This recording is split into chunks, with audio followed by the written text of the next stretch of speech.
नमस्कार, मैं जितेंद्र प्रसाद। शरद पथ न्यूज़ में आपका स्वागत है। भारत में लगातार सनातन की बातें चल रही है। उसी सनातन की बात को लेकर के ही बागेश्वर धाम के बाबा धीरेन्द्र शास्त्री भी एक यात्रा निकाल रहे हैं। हमारे साथ वीर जनशक्ति पार्टी के राष्ट्रीय अध्यक्ष डॉक्टर मनीन्द्र जैन जी हैं। हम उनसे जानने का प्रयास करते हैं कि भारत में सनातन की बात को करने के लिए वीर जनशक्ति पार्टी भी सनातन की बात कर रही है, उनमें और उसमें क्या अंतर है। डॉक्टर साहब, स्वागत है आपका। डॉक्टर साहब, बाबा बागेश्वर जी भी सनातन की बात कर रहे हैं, उसके लिए यात्रा निकाल रहे हैं, और वीर जनशक्ति पार्टी भी सनातन की बात करती है, तो दोनों में क्या बेसिक अंतर है? सभी को नमस्कार करता हूं। अंतर बताने से पहले मैं बताऊं कि परसों 27 तारीख को मथुरा में एक बहुत बड़ा जन आंदोलन का आगाज़ हुआ, जिसमें कि सभी संत आए हुए थे और भगवान श्री कृष्ण की जन मुक्ति न्यास द्वारा ये आयोजित किया गया था। और वहाँ भी मुझसे यही प्रश्न पूछा गया, और उत्तर देने से पहले मैं और बताना चाहता हूँ कि आप बागेश्वर धाम जी का नाम ले रहे हैं, उनके कार्य को समर्थन देने के लिए भी हम परसों रात को झांसी के पास नेवाड़ी एक जगह है, वहाँ गए थे। और वहाँ पे स्टेज से मैं तो नहीं बोला, लेकिन आचार्य प्रमोद कृष्ण जी ने मेरे मन की बात वहाँ पे बताई थी। उनके सनातन में और मेरे सनातन की जो सोच है, उसका ये अंतर क्या है। वो हिंदू राष्ट्र की बात करते हैं खाली, और मैं सनातन राष्ट्र की बात करता हूँ। सनातन राष्ट्र का मतलब है कि भारत में जन्मे चारों धर्म, चाहे हिंदू हैं, जैन हैं, बौद्ध हैं या सिख हैं, हम सभी लोग सनातनी हैं। अगर आप खाली हिंदू राष्ट्र की बात करते हो उनके सनातन हिंदू राष्ट्र के अनुसार, तो मैं उससे सहमत नहीं हूँ। मेरा पूर्ण रूप से मानना है कि सभी लोग अगर एक साथ जुड़ेंगे तो सनातन की जो परिभाषा है वो सत्य होगी, और देश में एकता की जो भावना चारों तरफ कम होती जा रही थी वो और बढ़ेगी। जैसा कि बात करें तो आरएसएस और दूसरे संगठन भी हिंदू की जब बात करते हैं तो वो कहते हैं कि हिंदुस्तान में रहने वाले सभी हिंदू हैं, चाहे वो मुस्लिम हैं, सिख हैं, ईसाई हैं, जैन हैं, जो भी, कि वो सनातन की बात करते हैं। लेकिन आप हिंदू राष्ट्र की बात कर रहे हैं तो वो तो उनके हिसाब से तो जो हिंदुस्तान में रहते हैं वो सभी हिंदू हैं। नहीं, देश में रहने वाले सभी हिंदू है। हिंदुस्तान देश का पहले नाम भी हिंदुस्तान था, आप सभी लोग जानते हैं। भारत बनने से पहले हम सभी लोग हिंदुस्तानी ही कहलाते थे, और उसमें हमको कुछ भी गलत नहीं लगता। लेकिन जब हिंदू राष्ट्र बनाने की बात आती है, वहाँ पे मेरा ऑब्जेक्शन है कि हिंदू राष्ट्र ना बना के सनातन राष्ट्र की बात की जाए, जिसमें सभी धर्म के लोग इसके साथ जुड़ जाएं जो भारत में जन्मे हैं। अच्छा, बात करें तो देश में माहौल बनता जा रहा है हिंदू मुस्लिम का, जैसे कि अभी देख रहे हैं आप, संभल में भी बहुत ज़्यादा दंगे हुए हैं, जिसमें कई लोगों के, उससे पहले भी बहराइच वगैरह में भी हुआ है। तो इस तरीके के माहौल के बारे में आप क्या कहना चाहेंगे? देखिए, इस तरह का माहौल जब दोनों संप्रदाय के लोग एक दूसरे के प्रति कटुता रखते हैं और बातें बोलते हैं, तो इस तरह का माहौल होता है। जब कोई एक पत्थर फेंकता है तो दूसरा भी पत्थर फेंकता ही है। वो कोई शांत नहीं रहना चाहता। लोगों में धीरज की बहुत ज़्यादा कमी हो गई है, और ये कुछ लोगों के द्वारा ये साजिश फैलाई जा रही है। यहाँ तक मैंने तो सुना है कि कुछ लोग कह रहे हैं कि समाजवादी पार्टी ने अपनी हार से बौखला करके ये संभल का दंगा जो है भड़कवाया है, क्योंकि इससे पहले उत्तर प्रदेश में दंगे होना बंद हो गए थे। ऐसा मैंने सुना हुआ है, और मुझे भी लगता है कि शायद ये बात सही हो।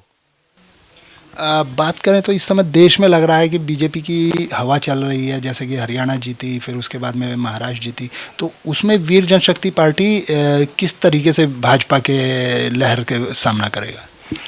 हम किसी की भी लहर का सामना नहीं करना चाहते, और ना किसी की लहर होती है। लहर उसको कहा जाता है कि एक तरफ से हम लोग सभी चुनाव जीतते चले जाएं। अभी भी आपने देखा कि भारतीय जनता पार्टी ने महाराष्ट्र का चुनाव जीता, झारखंड का चुनाव हार गए। दोनों लोकसभा सीटों की जो चुनाव हुए थे इस समय भी, दोनों ही लोकसभा सीट हार करके कांग्रेस को मिली। तो कभी भी हम लोग ये नहीं कह सकते कि हवा की बात चल रही है। और जहाँ तक वीर जनशक्ति पार्टी की बात है, वो एक नई विचारधारा को लेके आई है। वो विचारधारा है जियो और जीने दो, अहिंसा के साथ साथ हर परिवार के एक व्यक्ति को समृद्ध बनाना। क्योंकि एक व्यक्ति समृद्ध बनेगा परिवार में, तो बाकी परिवार भी उन्नति के रास्ते पर चलने लग जाता है, ऐसा मेरा मानना है। ये जो आप हर परिवार से समृद्ध बनाने की बात कर रहे हैं, तो वो उसमें लिए वीर जनशक्ति पार्टी या आपकी क्या योजना है कि आप किस तरीके से उस परिवार को आप समृद्ध बनाएंगे? वीर जनशक्ति पार्टी ने दो योजना बनाई हुई हैं। एक योजना है तो प्रत्येक परिवार के घरों में हम लोगों को जाना है, और हम लोग जानते हैं कि जब भी बच्चा पढ़ाई करके निकलता है तो उसके सामने दो विकल्प होते हैं, या तो रोज़गार करे या फिर वो नौकरी करे, तीसरा कोई विकल्प नहीं होता है। उन्हीं दोनों विकल्पों के लिए हमने योजनाएं तैयार की हैं। हम उन बच्चों को ट्रेनिंग देंगे और ट्रेनिंग करके डेफिनेटली उनको अच्छा रोज़गार वो कर पाएंगे या अच्छी नौकरी कर पाएंगे। ऐसी योजनाएं हम लोगों ने चालू कर दी हैं, जिसको हम बहुत जल्दी घर घर तक पहुंचाने जा रहे हैं, चाहे हमारी सरकार बने या ना बने। अच्छा, अब बात करें राजनीतिक रूप से, तो दिल्ली में भी ये चुनाव जल्दी ही विधानसभा के चुनाव हैं, उसके लिए वीर जनशक्ति पार्टी की क्या तैयारी है? दिल्ली विधानसभा के लिए हम लोगों ने पब्लिसिटी का कार्य शुरू कर दिया है, जिससे कि सब लोगों को पता लगे कि एक नई पार्टी नए विचार के साथ में उभरी है। और मुझे पूर्ण विश्वास है कि अधिक से अधिक सीटों पर हम लोग दिल्ली में अपने प्रत्याशी खड़ा करेंगे। बहुत लोग हमको अप्रोच भी कर रहे हैं, और बहुत शीघ्र ही मुझे लगता है 15 दिसंबर तक में पहली लिस्ट प्रत्याशियों की घोषित कर देंगे, और हम लोग जोरों के साथ चुनाव लड़ेंगे। जनता से आप क्या अपील करना चाहते हैं? जनता से हम चाहते हैं कि आप लोगों ने अन्य पार्टियों को आजमाया, भाजपा को, आपको, कांग्रेस को, अब हमारी नई सोच को आप अपने मन में बैठाएं और हमारी नई सोच के साथ जुड़ें, तो पूर्ण डेफिनेटली हमारे दिल्ली में ही नहीं पूरे देश में बदलाव की हवा आएगी। समय देने के लिए धन्यवाद।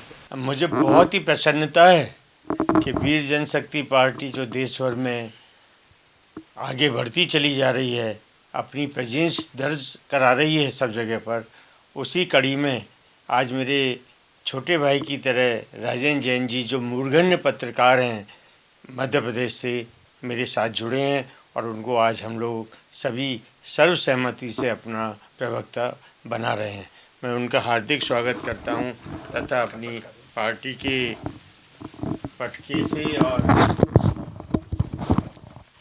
टोपी के द्वारा उनको अपनी पार्टी की सदस्यता भी दिलाता हूं, तथा उनसे निवेदन करता हूं कि वो इस मौके पे अपने दो शब्द कहें। हमारे वीर जनशक्ति पार्टी के राष्ट्रीय अध्यक्ष डॉक्टर मनीन्द्र जैन साहब ने आज मेरे को अपने कार्यालय में सदस्यता दिलाने के साथ साथ राष्ट्रीय प्रवक्ता के रूप में मुझे जिम्मेदारी सौंपी है। निश्चित रूप से जो पार्टी का जो संविधान है और पार्टी की जो विचारधारा है, उसको मैं जन जन तक पहुँचाने का कार्य करूँगा। मुझे दिया गया, जो मेरे को दायित्व दिया गया है, उसको मैं अपने संसाधनों से आम जनता तक पहुँचाऊँगा। और जिस तरीके से अभी बहुत जल्दी से दिल्ली में विधानसभा के चुनाव होने वाले हैं, और हमारे सामने एक बड़ी चुनौती है दिल्ली के अंदर कि कांग्रेस और बीजेपी और आम आदमी पार्टी, तीन पार्टियों के बीच में हमको अपनी सबके सामने हमारे जो कार्य होंगे, जो हमारे सिद्धांत होंगे, वो हम आम जनता तक पहुंचाएंगे, और वीर जनशक्ति पार्टी को दिल्ली की जनता की शक्ति पार्टी बनाने का कार्य करेंगे।